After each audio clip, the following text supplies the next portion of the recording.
Tuko hapa Nairasarasa katika mji wa Narok Ward, Narok Town Ward, kwa sababu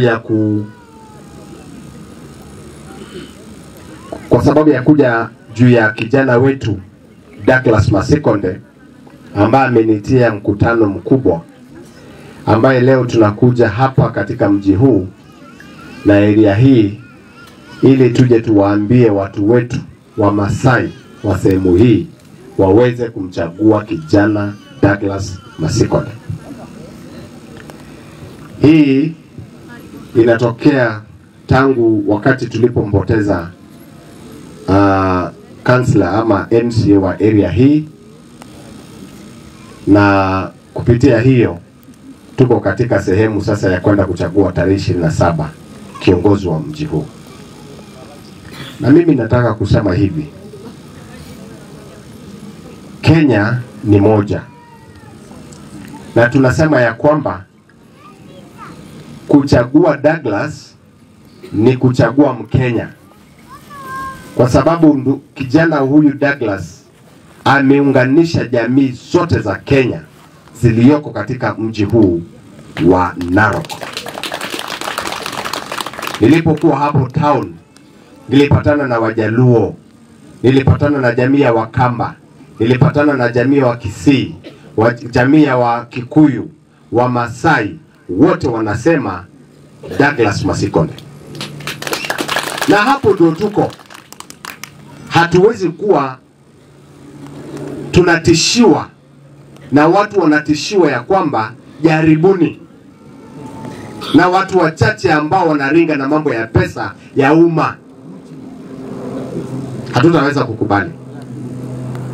Na ndio sababu tunakuja hapa, kwa sababu Douglas Masikonde is a unifying factor katika mambo ya Narok, na hiyo ni reflection ambayo tutakuwa naye katika Kenya mzima.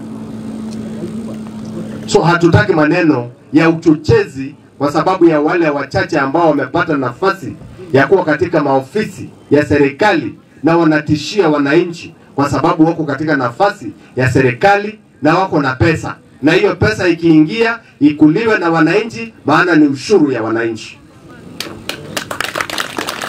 Mimi nataka kusema hivi,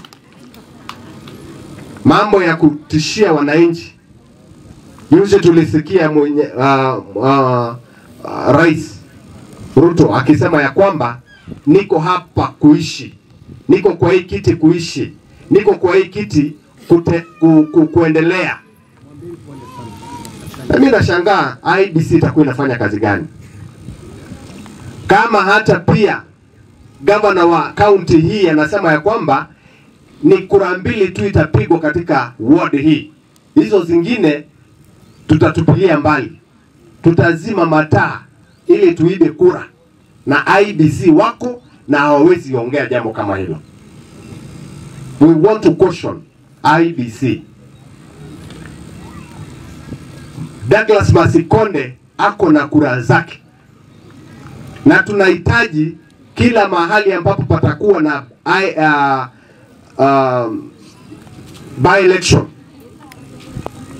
kura zichungwe, IEBC waweze kupatia Wakenya elections ambaye tunahitaji, na wale watakuwa na kura na wananchi watakuwa wamechagua waweze kuchaguliwa kwa usawa na kwa haki.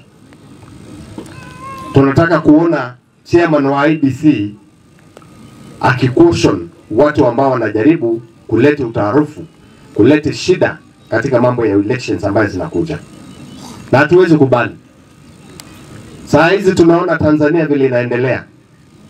Tanzania yote inachomeka, na ni kwa sababu ya kupiga kifua ya wachache ambao wanajaribu kuleta taharuki katika nchi. We want to caution the IEBC to stand on their feet na kusimama na ile sheria ambayo tumewapatia katika constitution ya Kenya. Asante.